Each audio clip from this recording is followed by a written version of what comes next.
My name is Ms. Torres, Isabel Torres. I'm the Program Director for the Medical Assistant Program here at UCLA. Welcome to our first information session for this year, for the start of September.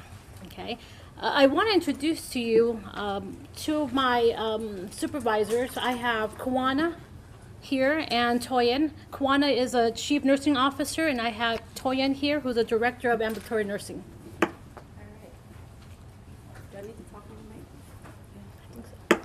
Good evening, everyone.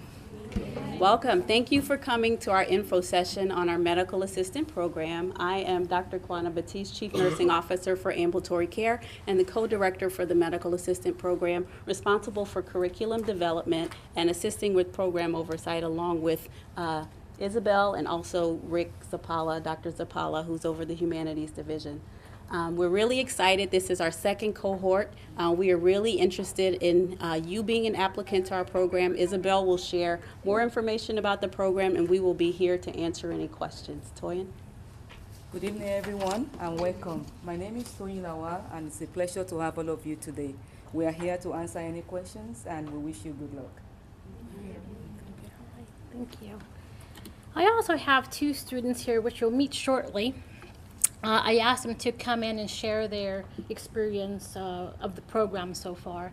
They've been enrolled for 2 terms, so they're midway from the program. So I'd like you to meet them, and that way they could, if you have any questions regarding the program or the experience, they'll be able to share some feedback.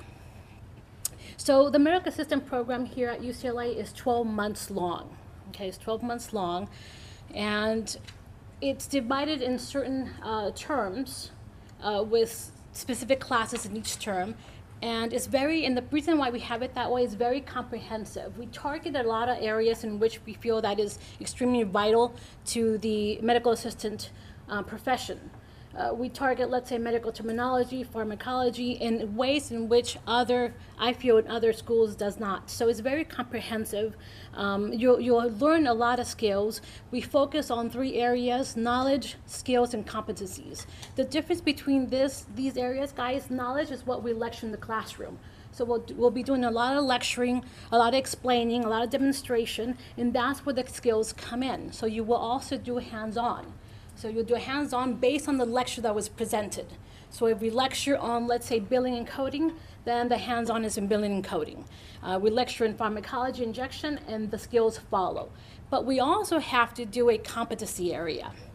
And the competency area, guys, is where we validate your skills. So it's lecture, hands-on, we validate the skills. And these areas, other than being a requirement of MERB, is to assure that you are graduating from a program that you're well developed in that area. Okay, so that's the focus of our program here at UCLA. Again, I said there was 12 months for the program, 10 weeks each term. Okay, so it's 10 weeks each term. Every term has 3 courses. So you will be getting maybe 3 professors in each term, because each term has 3 different classes, therefore 3 different professors that are experts in those areas, and that's what they're teaching. We'll be accepting 20 students. Clinical externship guides is completed here at UCLA clinics.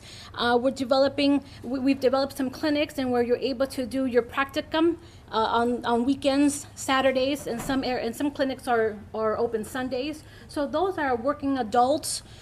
We try very hard to accommodate your working schedule. But we also ask that the students work with us just in case, okay? So here's our first group right here. They started last year in September. Good looking crowd, right? Yeah, that's our first group. You'll be meeting 2 of my students again in a few seconds. At this point, guys, our classes are held Monday through Friday evenings from 6 to 9 or 6 to 10. Some of the lectures can be from 6 to 9. Some of the lab areas, 6 to 10, 1 hour longer, because we need you to really focus on the hands-on, and that's really what your focus is, right? Weekdays and weekend clinical experience, that goes back on the clinical externships. You'll have, so who here has full-time job? Monday through Friday, 8 to 5. Okay, so if that's the case, guys, then hopefully we'll have enough clinics to kind of schedule you Saturdays and Sundays.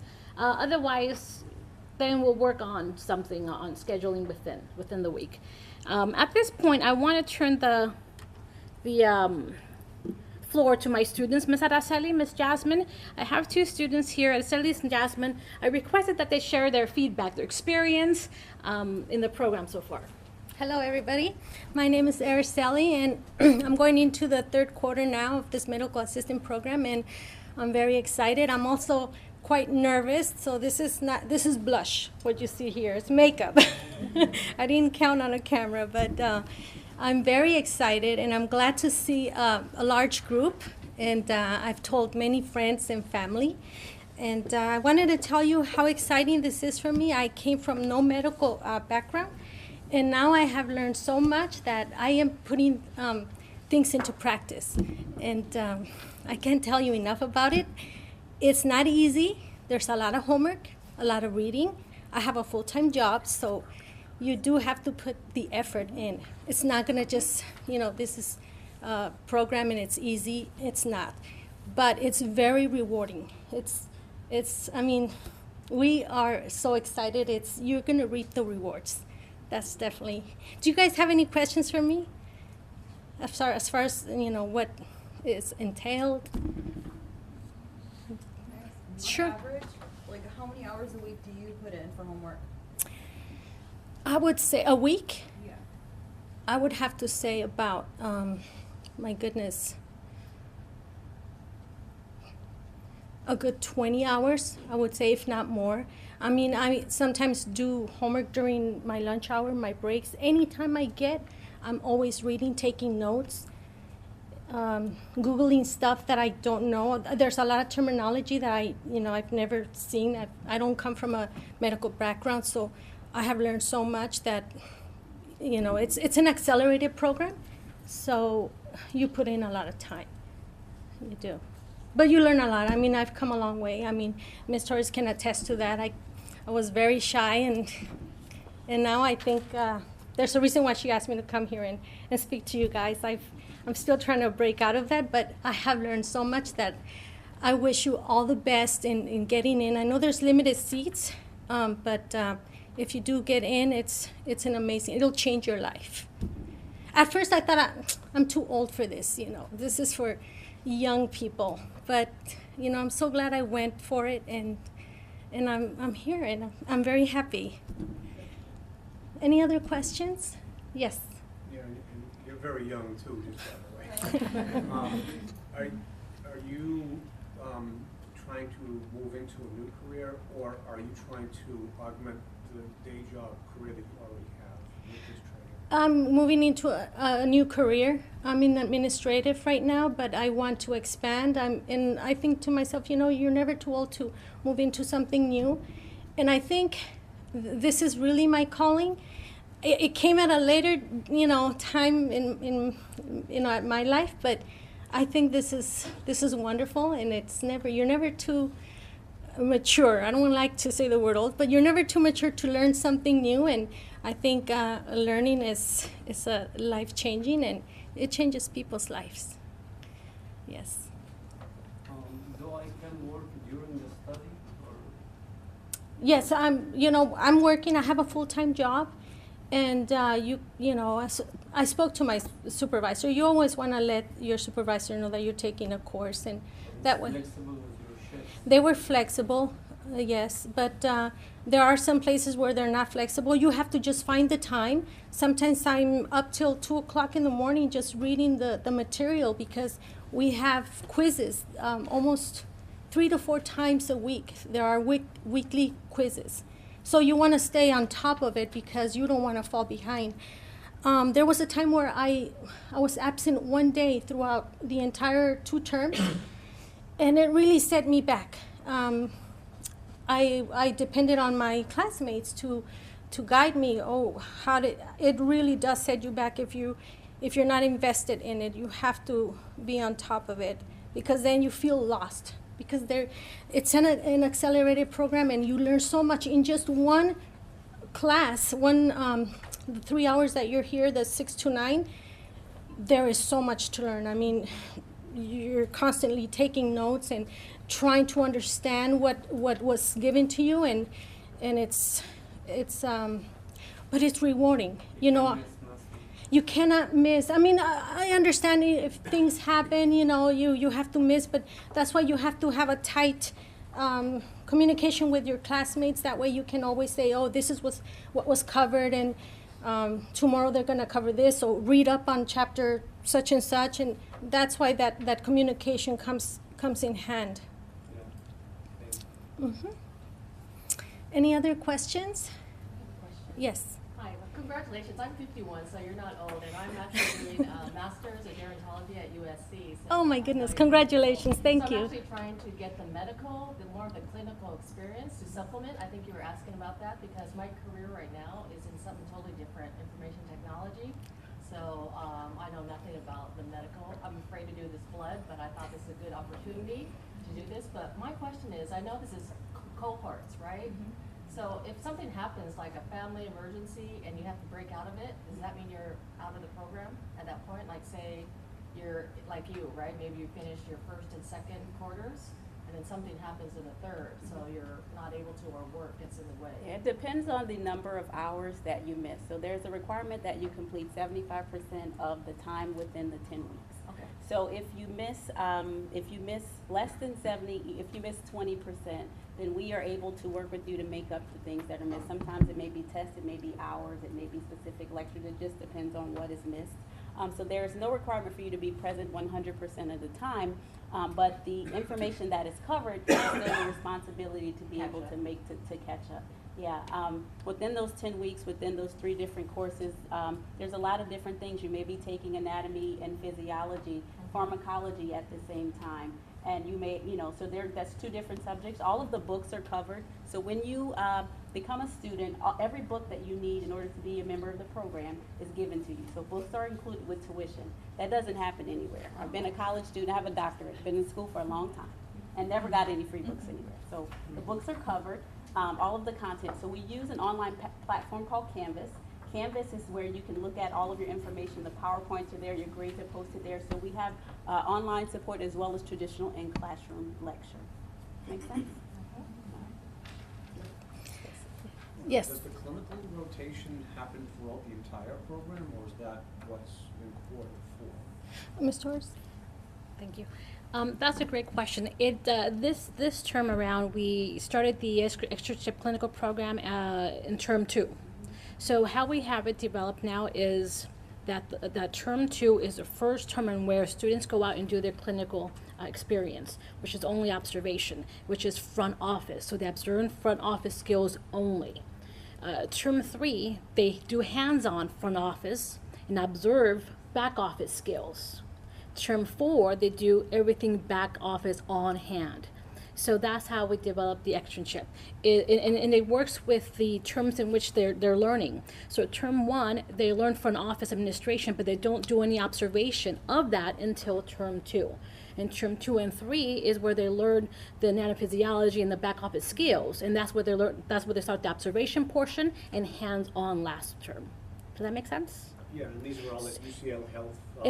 These are all UCLA clinics. That is correct. Luckily, we have over 200 clinics, so we have multiple areas where students can gain experience.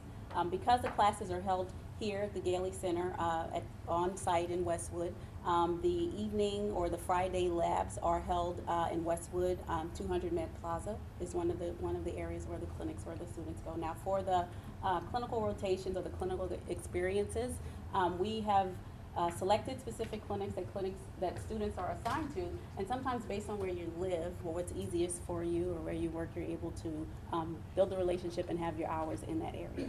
And I know for this term, the students will continue, so that term 2 experience, term 3, and term 4 will be done all in the same practice because you've been there for a while, you've developed relationships with the managers, with the front office and back office, and so that's the best approach. Does everyone know what front office and back office means?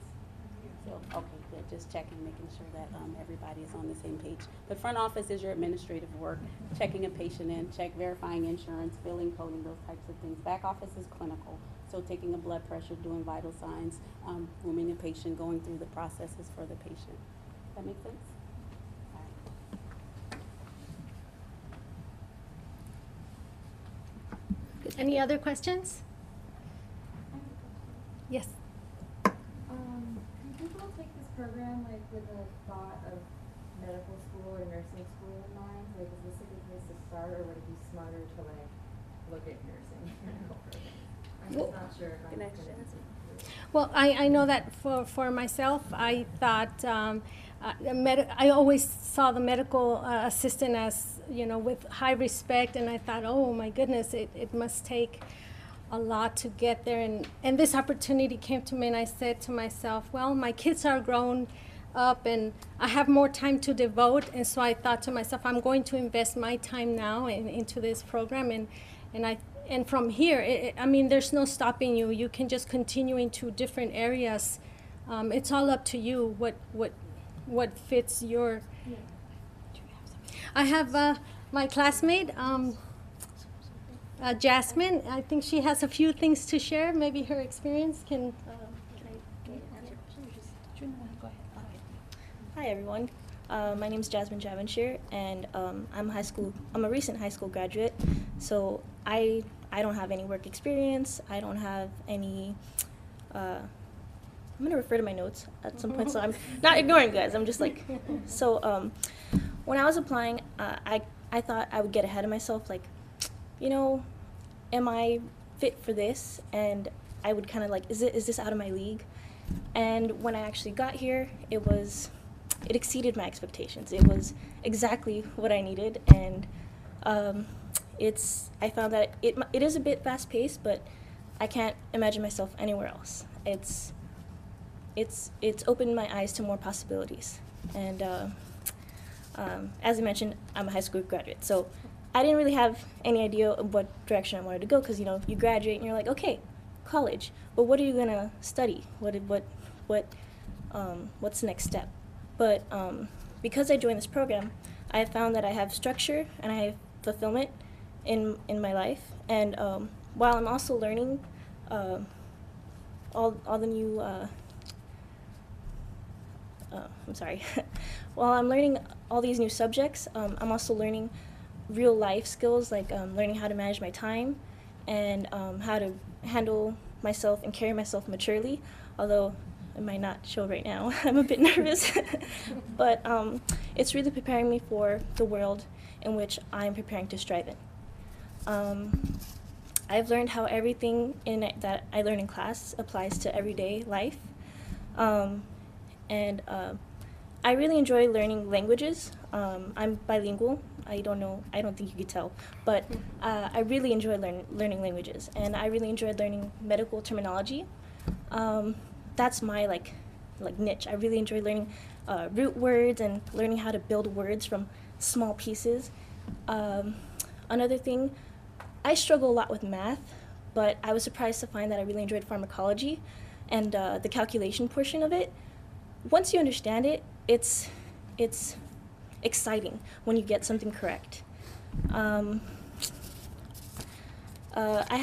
have really enjoyed my time in the MAP program so far, and I'm really excited to get more hands-on experience, and I look forward to what the future holds, because I'm not going to stop here. I think someone asked if you have more medical in mind ahead. I definitely do. This is a stepping stone to the future. I'm going to enjoy my time here and being a medical assistant, but it's going to teach me so much, and I look forward to everything that it's going to bring me. It's already given me many opportunities. Before this, I'd never gotten out of my house, literally, and and now I volunteer, and my days are full. I get home and I knock out. I used to have problems with that kind of thing, but now I look forward to each day and what I learn. Any questions? No? All covered? Okay. Thank you, Jasmine. Thank you. I want to add a little more information on your question. The Medical Assistant Program is an entry level into the healthcare profession. So any students that don't have any work experience in the healthcare area, this is a good starting point.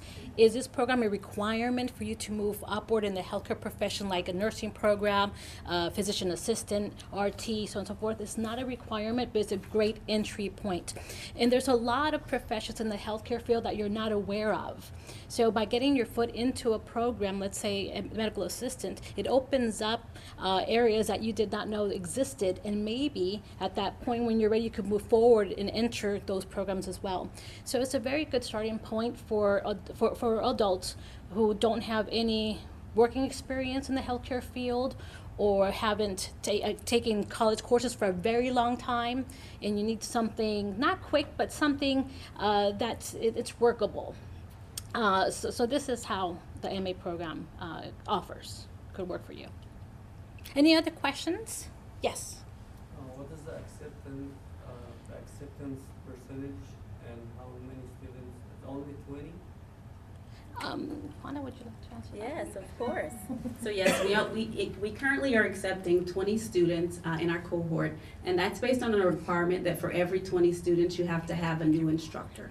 So because this is a new program, we wanted it to be very successful, so we've invested all of our resources into these 20 students to do what Jasmine has described and have that experience. Going forward, once maybe 2 or 3 cohorts from now, we will have a rolling entry. So every quarter, every term, we will start a new cohort. But right now, we're only accepting 20 students. The percentage of acceptance, so for our last cohort, for this cohort where we have the 20 students accepted, we had 54 applications, so we had 54 applicants, and this was within a 3-week period. So we did not do any marketing, no advertising. It was one email that was sent out and word of mouth. Within 3 weeks, we had 54 applicants. We accepted 20 students out of those 54 applicants. The application process you complete, I know it's listed on the brochure, so there is an essay that you have to write that explains your intent to be in the program. We ask for your high school transcripts. We're not looking at your grades. We want to just make sure that you've completed high school or have a GED.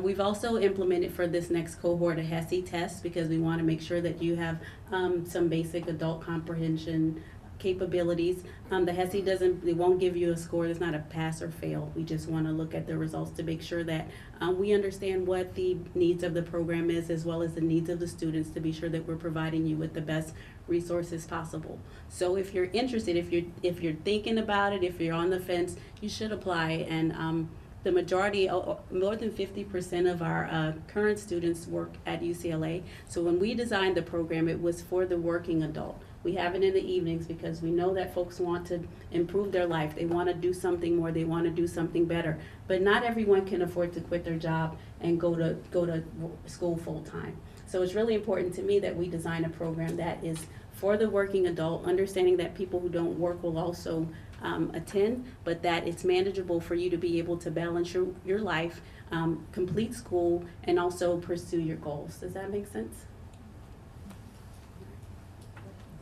One more quick Yes. thing, Yes. And because of what you said, so I wanted to ask that question. So I heard you take physiology, pharmacology.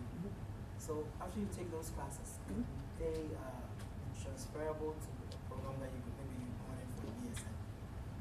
Can you transfer those classes? Yeah, so Sue, do you want to give us information on the 400 level credit hours and the transferability at UCLA Extension? Sure. I can really briefly go over it.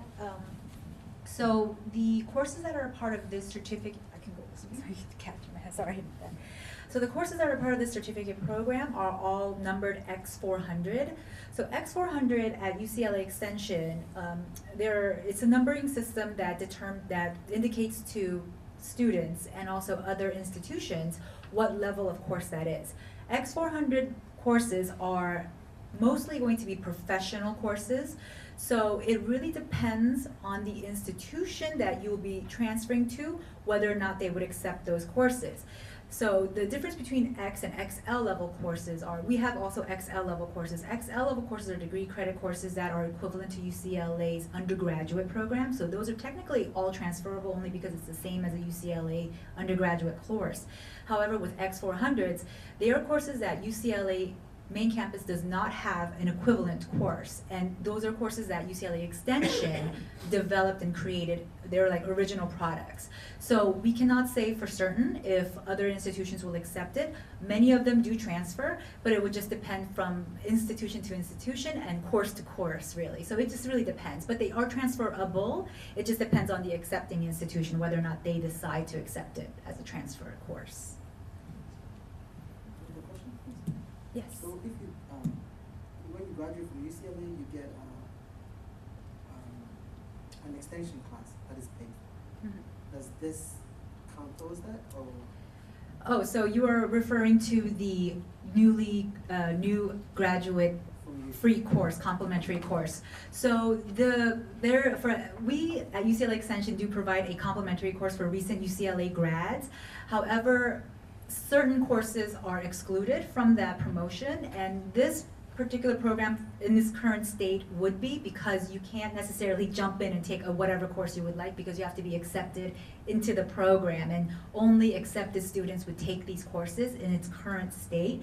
Now in the future, when we have four cohorts running, perhaps we'll be able to open up enrollment for the general public. So if you just want to jump in for a phlebotomy class, that might be possible a few years from now. But right now, in this state, the only phlebotomy course we have is a part of this program, and only students that apply to the program and are accepted would be able to take those classes.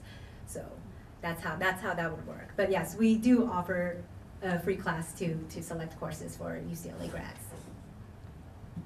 Should I just go? So we're going to have an FAQ or a Q&A after the presentation. So I'll just really quickly go into. So you want to finish up? She has a few more Okay. slides. So after Isabel finishes her. Thank you. Okay. So back to the program, guys. Here are just some examples in which you'll be learning some of the skills. The program, again, once again, is comprehensive. We teach you administrative, front office, and back office skills. So here are just a few examples of the back office skills. So you learn how to take vital signs, which is blood pressure, pulse, temperature, respiration, height, weight, pulse oximetry. These are the measurements that us as patients, the nurses take on us, or the MAs take on us when we're patients. So that's the focus of the MA profession. So you're gonna learn this. Once you learn it, you're gonna practice over and over and over and over again. Other than the vital signs, what's the next thing that they do to us when we're patients? They ask the reason why we're there, right? So that's chief complaints. You'll learn how to take chief complaints. You'll learn the questions to ask, so that way you can obtain the information for the doctor, and that way the doctor could assess the reason why you're not feeling well. Then you'll learn other areas such as assisting in physical examinations, what it takes, the instruments, the names of the instruments, the purpose of the instruments. You'll learn how to do injections. We have simulation models that you'll inject 100 times, okay? And along with knowing how to do injections and where to do injections is learning the calculations of the drug administration, which is the pharmacology course. So based on the prescription given, you have to determine the amount to give, and then where to give it and how to give it. So that's all in the pharmacology course and part of administration of medications. Then you'll learn some blood draws, EKGs. So this is just a limitation, guys. This is just a small amount of skills that you'll learn. It's a lot more to this. A little bit on the front office is, of course, scheduling appointments, how to schedule the appointments, the information you need to schedule the appointments, answering the phones, confirming prescriptions, taking messages, and part of it is the SIM chart. So we teach you electronic medical records. So that way you're able to know how to put data entries. So that's all front office. Another great picture of our MA students here. So I'm going to go back and have, there you go, and have Dr. Kwana go over the philosophy of the program. It's a lot of words on the slide. My mic doesn't work. Okay. There you go. So our program philosophy is really to produce the best medical assistant possible. The program does not guarantee that the students will be employed at UCLA Health, but you will have the opportunity to apply and speak with the career specialists that will talk about what it means to be an employee at UCLA. So the program will build on the community that draws from our faculty, advisors, and students. So we utilize, which is different from other medical assistant programs, existing staff, nurses, to teach the program. So we have medical assistant instructor that teaches the program. We have guest lecturers. For example, we'll have a lecture on high-level disinfection and sterilization, or we will have a medical device reprocessing specialist come in and teach the class. So you get hands-on teaching from the professionals who are actively doing the skills within their job, which is really great because you are getting the most relevant information. What's the national standard? You're not learning anything old. You have the best textbooks, so this is really a great program. This program is very innovative because in most medical assistant programs, you don't go into the clinic and do any skills until after you completed the entire program. We actually introduce you to the skills. One skill builds upon another. And so it's our philosophy that if we introduce you to the skills, it becomes regular, and then you're able to provide the best care possible for our patients. Our program draws on CI care, and CI care is our philosophy for the way that we interact with each other as well as our patients, and the expectations for UCLA Health, where we heal humankind one patient at a time. So it's really patient-centered, it's student-centered, and we want the students to have the best experience possible. Any questions about our philosophy for the program? No? Okay. Isabel. All right. Well, that's really it for the PowerPoint. Any questions for me? Any questions on the program? Any questions on maybe the admission process that Ms. Sue can answer? Sorry. Yes. You mentioned that there's no guarantee of placement within UCLA. Within Health. UCLA. Is there any type of like placement Assistance? or resources that a graduate can utilize to try to find work in like any area? Because I do work at UCLA Health as the Chief Nursing Officer, we facilitate clinical orientation for students or for new hires that are hired into UCLA, both medical assistants, LVNs, and RNs. Every month we orient about 30 new hires. This program was my program, and it grew out of the need to have medical assistants who are prepared and ready to take care of our patients. So before having the medical assistant program, we spent a lot of time retraining staff that had come in from other jobs, they had come in from other programs, but they were not able to perform the skills to what our expectations are at UCLA Health. So because of that, we developed this program. So while we cannot guarantee that you will get a job, there are a lot of people that are looking to hire our students. I just got an email this week from one of the directors saying, when can we interview the students? I said, well, they're still in class and they have 2 more terms. But so we cannot guarantee you a job because this is not an employment direct expectation for the program. But we do have career specialists available, and it is the hope that our graduates will apply to jobs and be hired. Because we do have the relationships with the clinics where the students are doing their clinical hours, I've talked to many of the directors and managers. They're very excited. They love the students, and it's working really well. So I think that most of the students who are hired here will get a job here. When we developed the program, when we were doing our fact finding and making sure that this was a good idea to start the program, we only decided to have 20 students, and everyone was so sad because we had way more than 20 openings listed on our careers website. So there's no guarantee that you will get a job, but it's highly likely that with the training in our UCLA clinics that you would be a top candidate for the openings that we have. We not only have openings, and we have clinics in 3 counties spread across Los Angeles County, so you don't have to be in Los Angeles and work in Westwood. We have clinics in Alhambra. We have clinics in Ventura County. We have clinics in South Bay. We have clinics everywhere. Literally, if you follow one of the buses, there's a picture of UCLA. It will probably take you to a clinic. So there's lots of opportunities for medical assistants. Our medical assistants are the majority of the workforce in ambulatory. So we have over 200 clinics. There are not many nurses working in the clinics, but the majority of the staff that work are medical assistants. So there's a tremendous workforce. The last medical assistant recognition day, I believe we had over 700 medical assistants working currently at UCLA. So there is opportunity here for the students who graduate from the program, but we just can't guarantee that they will be hired. There is scholarship available. The scholarship provided by the School of Medicine is almost 90% of the cost of the program, and that is coming from UCLA into the extension to fund the program for each student. Thank you, Isabel and Kwana, for your presentations. I'm just going to quickly go over the application aspect of the program, because it could be a little bit complicated. Is this on? Sorry, it's a little bit complicated, so I just wanted to show you really quickly. Most of you probably have already been to our website. That's probably how you ended up learning about this info session. So the URL to the website is on the back of the brochure. It's everywhere. But what you will first do is, let me turn this off. You'll just go to health.uclaextension.edu. Then you will just go under the allied health programs, because this is an allied health position, and you'll click on UCLA Medical Assistant Program right here, or you could just follow the URL that's on the back of the brochure. You've probably already seen this. This is the favorite picture that we've been using a lot tonight.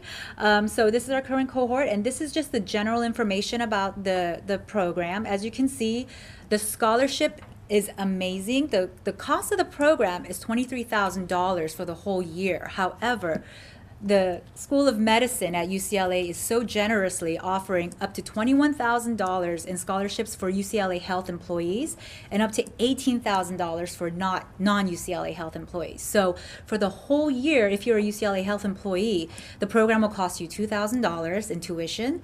And if you are not a UCLA health employee, that's $5,000 for tuition.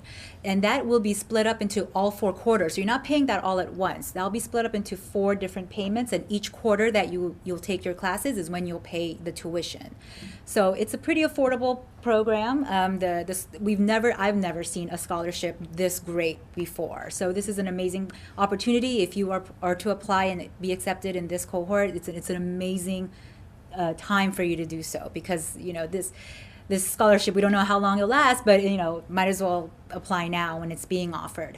So the applications are all due May 31st. That will creep up on you really quickly, so you just want to keep an eye on the calendar there.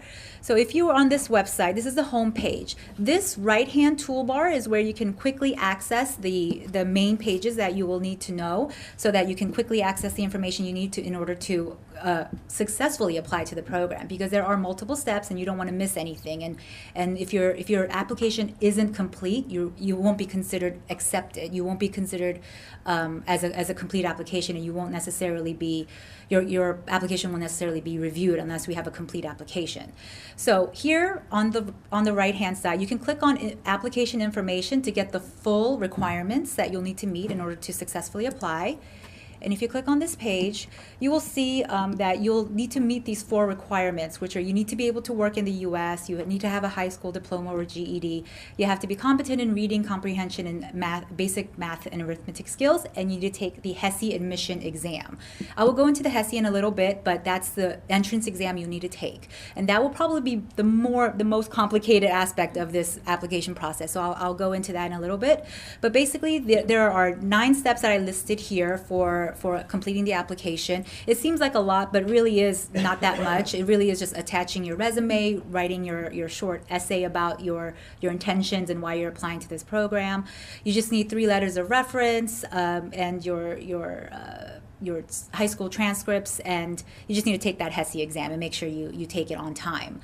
So the reference letters must be completed on our approved reference form, and you can find that on item number 5. If you click on this link right here, reference form, if you click on it, you'll see this PDF document. Just download it and have your reference completed, and then you will then attach it to your application. I have a question on that, sorry. Can they handwrite on this, or can we email the link to them and then? Yes, they can. You can email this link to your reference, and they can complete it either by hand. They can print it out and fill it in by hand, or they can type it up. As long as their handwriting is legible, I think it will be totally acceptable. You just want to make sure it's completed on this form. So you can definitely email or send the link to them, or you can print it out yourself and just give it to them in person. As long as you have 3 letters of reference, you need to also provide us with their contact information so that we can reach out to them to make sure that, if you have any questions about what they filled out, we can ask them. And also, you just need to make sure at least one of them is your current supervisor if you were employed. If you're not employed, you don't have a supervisor, but if you're employed, we require at least one of them to be your current direct supervisor. So that's where you can find the reference form here. So if you go down here, you can see that you can click this Apply Now button, which will take you to our actual application page. I'll go over that in a little bit, but first I'm going to show you this link here, the HESI exam page. The HESI exam is probably just a little bit complicated because there are several steps you need to follow, and you just need to kind of go to this page, read it carefully. We recommend that you don't hold off on this until like the last minute. This process might take a few days, so I would recommend that you look at this page and start the process no later than April 15th if you are to get everything done by May 31st, which is the deadline. So the first step right here, step 1, is to create an Elsevier account. Elsevier is the testing company that actually creates the HESI, and you'll be taking their exam. So first you need to go to the Elsevier website and create your account. Then Elsevier will then send you a eligibility ID. They just need to verify that you will be taking the exam with us, because Elsevier has so many exams. They need to make sure that they're going to administer the correct exam to you. So you'll contact them, say you want to take this exam. They'll give you an eligibility ID. When you receive your eligibility ID from Elsevier, you will then go to Prometric's website to schedule your exam. Prometric is a proctoring service, so they just need to make sure that you're taking the exam through the proctoring service. So there's Prometric testing sites all over Los Angeles area. You just pick the closest one to you, and you'll just go whenever you have time on Saturday morning, Sunday, whenever that you can schedule the time. You should go. The earlier you do it, the better, because then all the good times, aka Saturday mornings, are taken up if you wait too long. So I'd recommend that you do it quickly so that you can then make sure that your schedule, your exam is scheduled early enough so that it's convenient to you. When you successfully schedule your exam with Prometric, you will be sent an email confirmation that shows you exactly when you'll be taking it and where you'll be taking it. You will need to save that email because you will be attaching it to your application. We just need to verify that you are scheduled to take the exam. And the third step would be take the exam. You just follow the instructions that Prometric will provide to you. They'll give you instructions on what to bring with you, what to not bring with you, and when to come, and what the check-in process is. So this webpage here also has an FAQ area. If you want to know more about the HESI exam, you can click on each of these questions to have your concerns addressed, or if you have any questions. Most likely, this FAQ section will probably answer the majority of the questions you may have. If you don't, you can definitely reach out to our department, the Humanities and Sciences Department, and our contact information is also on the brochure, so you can reach out to us. But you can also click on Contact Us here and get our information. So you can email us here at humsci@uclaextension.edu or call us at this phone number. And Kaylin, who checked you in so nicely earlier today, he will probably answer the phone and answer your questions. So that's the HESI exam. When we go back to the application information page, and I told you can click on Apply Now to be directed to our application. This is where you'll actually start filling out your application for the program. And as you can see, it is all due May 31st. You can start it at any time. You don't have to start it and finish it all in one sitting. You can start, you can stop, you can save it, come back to it later. So if you don't have your HESI exam or anything like that set up, you can just fill in as much as you can and then come back to it later. Right now, I'm not going to apply right now because you actually have to apply. So what I'm going to do is show you screenshots about what it will look like if you were to apply. This is the first page. Then you move on to all these areas where you'll fill in your information and attach the documents. So this is pretty much going to be the application. Yeah. Yes. The $75 for the HESI exam. The fee. Okay, so the fees are.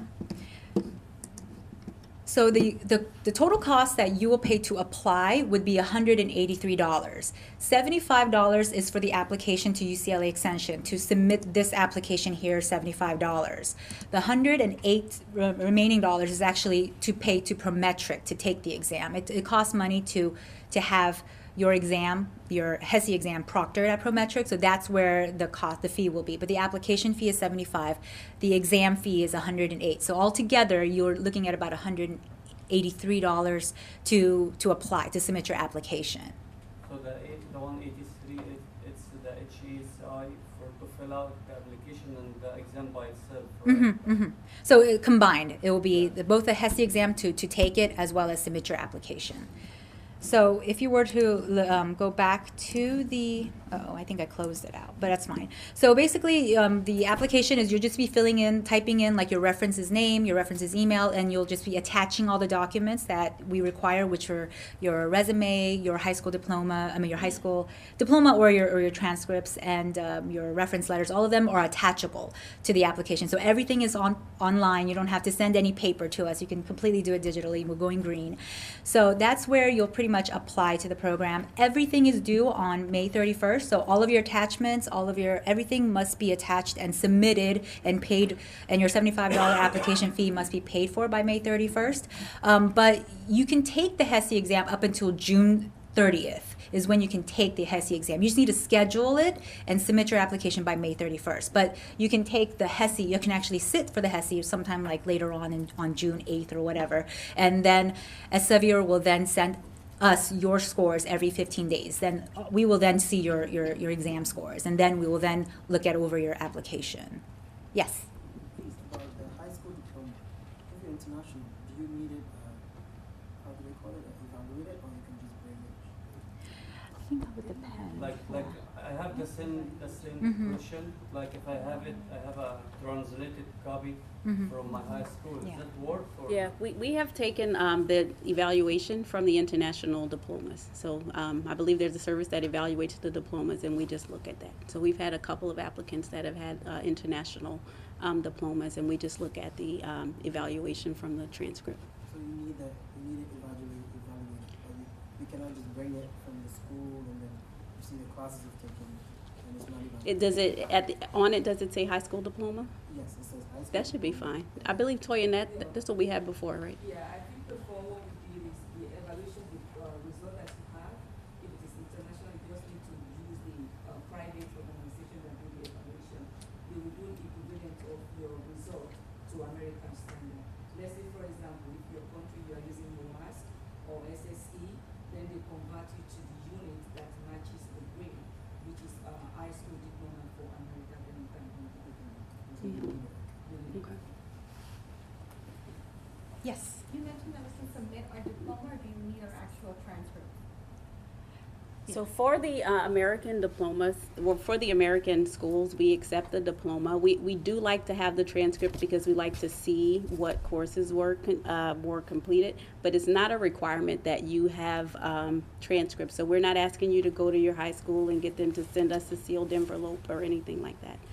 We've had, a minimum expectation is that you have your diploma. If you have your transcripts, that's great. If you have an international diploma and we can't see that it is a diploma, then we need to have the evaluation, because we're really just looking to be sure that you have completed high school or have a GED. So whatever format that you have that shows that is what we're looking for. Some people do have their transcripts and have submitted them, and some only have a diploma, and we accept that. And for international students, then we want the equivalent so that we can understand that it reflects that it is a high school diploma. Yes. For the HESI exam, Mhm. do you accept another school's HESI exam, or it is the same? I don't believe it's the same, because for our HESI, we have excluded certain portions of the HESI. You don't have to take the full thing. So some schools, like if you apply to nursing school, there are certain components of it. We have different criteria, so we would prefer that you take ours. We would have to evaluate it to be sure that they've included the same criteria that we have when we contacted Elsevier to set up our test. Does that make sense? Yeah. Did we put the components on the webpage? Yes, I did. Okay. So if you look at the FAQ area of the HESI page, and if you click on the first question, what is tested, you'll see that there are 4 parts. Yeah. Okay. And the first part is reading comprehension, part 2 is vocabulary and general knowledge, part 3 is grammar, and part 4 is basic math skills.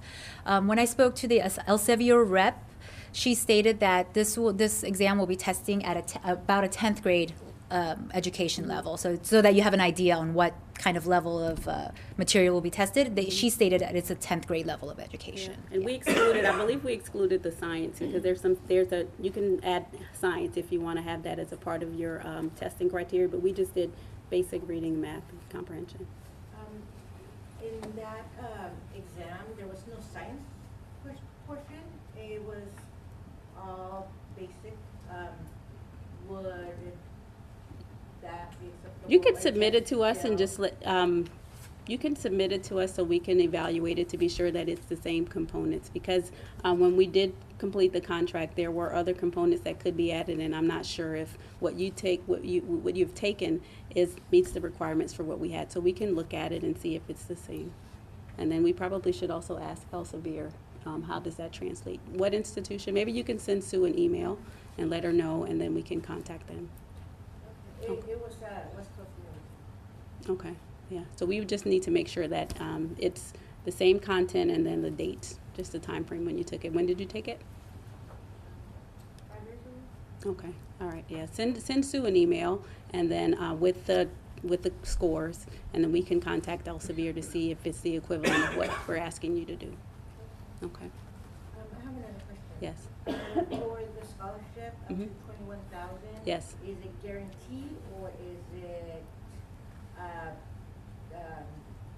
We won't give you $5. No, it's guaranteed. So all students, and this is different from most programs, that we don't have one scholarship, we don't have two. We have 20 scholarships to offer, and everyone gets the same amount of scholarship. The only determining factor is if you work at UCLA, it's cheaper, and that's a benefit from being an employee for those than those who are outside. But in our current cohort, we have students that are both inside and outside of UCLA. So everyone is eligible for the scholarship. It is independent upon your grades or your HESI score or how much money you make or how big your family is. It's a benefit of being in the program, and it's really an investment from the School of Medicine that every student who's a part of the program does get that financial benefit of the scholarship, which includes the books. Parking too, right? Is parking? No parking, sorry, no parking. But you do get the books and all of the resources that the students have. Yes. Does that include the uniform as well? It does include the uniform. Yes, it includes the uniform. We don't have any white shoes to give out, but we do give out the uniform. The uniform is amazing. Yes, we do fittings. We do fittings at the beginning of the program. We have a vendor come out, does fittings, so you don't have to wear the uniforms from the last students. Keep your uniforms. Yes. Yes. Any other questions? Yes. Once you graduate, do you become the graduating class? Is it part of the UCLA alumni, or it's not shown that?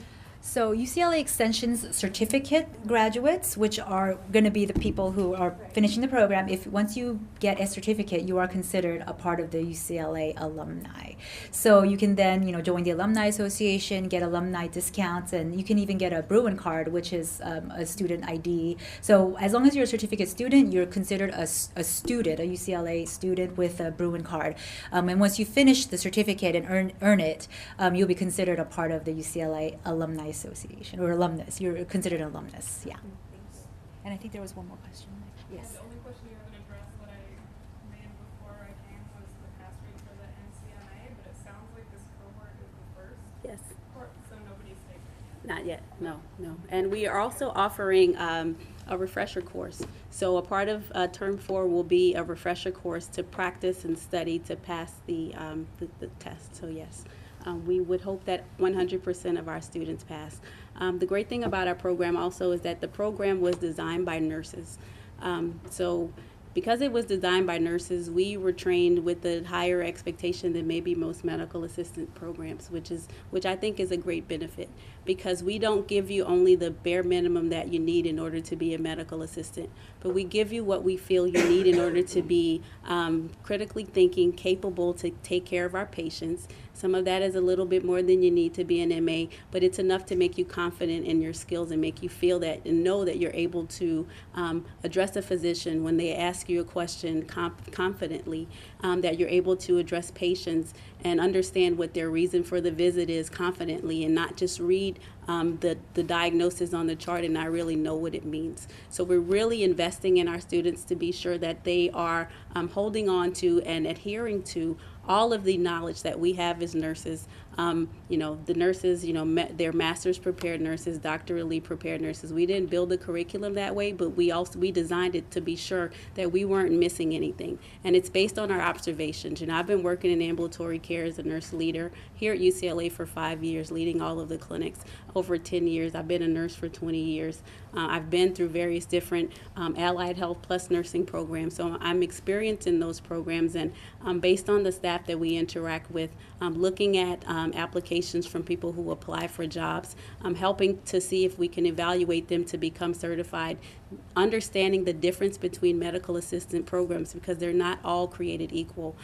Within our own community, you can go to medical assistant school and you can only take the front office, or you can only take the back office, but you'll get a job that's expecting you to have all of the requirements to be a medical assistant, but you didn't have the skills that actually taught you how to do it. So, we would have people be employed and they're not comfortable touching patients. I couldn't understand how you could be a medical assistant and not want to touch patients, but if that wasn't a part of your experience, then maybe you didn't know that, that is actually something that you need to do. So we make sure that you are ready to take care of our patients. This term we are looking at including standardized patients, so live actors that you can actually practice skills on, because some of the students are saying, can we practice on each other? I'm like, no way. No practice on each other. What if something happens? So because you're at UCLA, we do have lots of resources. So we do have simulation mannequins and things. So you have the best opportunity to have the education that you need to feel confident, whether you take a job here at UCLA, which we hope that you do, or you go out into the community. We really are happy to know that our medical assistants will be at the top of their field. Yes. You guys offering the latest book for the HESI exam? There is no book for the HESI exam. I believe if you go on their website, there is a study guide or of some sort. Yes. On the Right there. Yeah.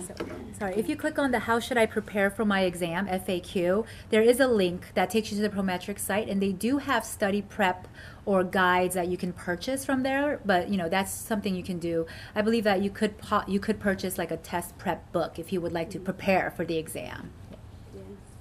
And really, if you've completed high school, it's the expectation that the test, the questions within the test won't be that hard for you to complete. We just want to make sure that you're able to meet the expectations of the program, because there is math, there is a lot of reading, there's some, we don't have you do a computer test or anything, but we want to make sure that you're prepared to be your best and be successful in the program.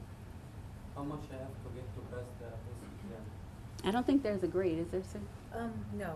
No, there's no grade. It's just, have you taken an SAT or ACT, some standardized test? You don't get a grade, pass or fail. You just get a score. So you get a score. Other exams, but most of the exams says 75% to pass. No, so this is just really a score. So it's a score for each section. Yeah. So it's not fail. We're not going to exclude you based on your HESI scores, no. And we really work to build the strengths of the folks that are in the program. So not everyone is at the same level. Not everyone trained the same way. They didn't go to the school. They didn't go to the same high school. Some people haven't been to school in 20 years. Some people just got out of high school. So you can tell that there's going to be a difference in what they know and how they learn. So we really try to use all the different tools to train adults that we can, and whatever resources we can acquire to make sure that you're successful. So if you're weak in math, then we can help with the dosage and calculations. We try to present the information in the best way possible so that you can learn from it, and we're open to feedback. So if it's not working for you, then you can tell us it's not, and you can tell us what you need, and we can help make that available as well. Yes. Yes. Question. So for the 20 applicants that are chosen, I think you said there's like an additional 10 that are chosen, like to be on standby? Yes. So in the initial, so if you look at the there was a handout that you picked up on your way in. It's the landmark dates. So this is just like a guideline on what you can expect, how the process, the application and selection process will kind of move forward. So we on around between July 1st and through 15th, because we're going to allow everyone to have a chance to take the HESI until June 30th. So starting July 1st, hopefully we'll have all of your scores, and then we can start looking, the selection committee will start looking through your applications. So during this process, during this 2-week time, the selection committee will select 20 students to offer the top 20 spots to, and we will select 10 students to waitlist. So you will be contacted if you are accepted or waitlisted, and then not based on prior experience, not all 20 students who are provided acceptance notices are actually commit. Things come up, or suddenly a financial situation happens, or maybe they just have second doubts or whatever it is. So that's why we have a waiting list, because not all 20 students actually take the opportunity. So that's why we have a wait list. So, and we actually did have to go down the wait list for the first cohort. So just because you're on the wait list doesn't mean that there's no chance that you'll get in. So if you get waitlisted, you just have to, we do let you know so that you are prepared to jump right in, and then start and pay your tuition and then start. So by around August 16th, the waitlisted students will be contacted, because we'll give the accepted students about a month to accept and formally pay their fall tuition. So you will see from this timeline when exactly tuition will be due for each quarter. As I mentioned, tuition will be broken up into 4 your full year's tuition will be broken up into 4 payments, so that you have an idea on when each of the quarter's tuitions will be due. That's all outlined here, so that you are prepared for it mentally as well as financially to pay for the And so say if you are on the wait list and you don't get called, do you get a chance to go into the next? Are you automatically enrolled into the next one since you've been you're on the wait list, or for the next term? Or? We haven't really done that. Yeah, we haven't done it this cohort, but I believe that we are going to give preferential acceptance for students in the next cohort. So the next year, we are planning on running 2 cohorts. One in fall 2018 and one in spring 2019. So if you are on the wait list for 2019 or 2018 and you don't get in, I believe that we are going to definitely give the waitlisted students from the fall cohort the acceptance notice to get into the spring. So it's not, it's just a matter of when you'll start the program, if you get off the wait list now or if you get off the wait list in spring. So. In evaluating applications, you say you have a committee. Who is part of the selection committee, and what do you guys look for in an ideal candidate? Toy, and who's on the committee? Yeah, the committee consists of mostly the directors of curriculum, the instructor, program instructor, and also sometimes we invite guest leaders like instructors to look at the applications, and those are the people that are involved in the selection. Yeah. And what is it that you're looking for in an ideal candidate? We're looking for your skills, communication, and we also look at grades. Like let's say, for example, your high school grade. What are the points that you really score in your maths as applicable to pharmacology? If you need help before you even start, so that we will be able to support you when you come in. Not that the grade will make you fail your selection, but to be able to provide assistance that you will need when you get into the program. Because there's a lot of calculations needed, for the maths and for pharmacology. So things like that. And then for the essay part of it, we look at the grammar, composition, what are your scores, in variation together with, writing in the class, doing homework, and also things that you will need to do on your communication too in the class, and participation, something like that. Yeah. I hope that helps. Yeah. So again, like Toyin said, I'm on the selection committee, Isabel's on the committee, Toyin's on the committee, and we look at all the applications, first read all of the essays, then we go through all of the high school transcripts, high school diplomas, international transcripts. We also look at the recommendation letters from the three letters that you have, and then also we'll include the HESI component. So altogether, that will help us to determine who's the best candidates. From the last class, I can tell you my experience with selecting the 20 students from this cohort. Students were able to, they wrote essays about their experience, their lives, and what compelled them to be in the program. Those are very compelling, along with their prior experience in school and what their future goals are. My goal is to be a doctor, or and it's not everyone that has had a very successful career in high school. Some folks have said, I didn't really do well in high school, and now I realize that I really need to buckle down. So please don't look at my grades. I'm a great person. So we actually take into account your life experience, along with the references, the people who are willing to write a reference for you and say, hey, this is a great person, they need to be in your program. So we really look at everyone comprehensively, everyone's unique situation, and select the best candidates that we feel would benefit the most from the program, who have written their essay and provided the information in a timely manner. So, people who send their information in early, that it's remarkable when someone is very eager, they know what they want to do, they get all their information in right away. Or if we need to start sending you emails asking you, hey, we don't have this, hey, you didn't do this, then that's probably indicative of what the experience will be as a student. So we want to make sure that we're investing in the students that are invested in us. Does that make sense? You had a question, sir? Oh, okay, thank you. All right. Anyone else? No. So if you have any further questions, or if you think of something tonight and you just have to get it answered, you can always email us. Our contact information is on the brochure. You email us at humsci@uclaextension.edu, or you can call us. And I think we're going to be open from 8 to 5 every, from Monday through Friday. So you can call us and ask us questions if you have any. But yeah, the website is going to be a very good tool. It has as much information as we could possibly put on it.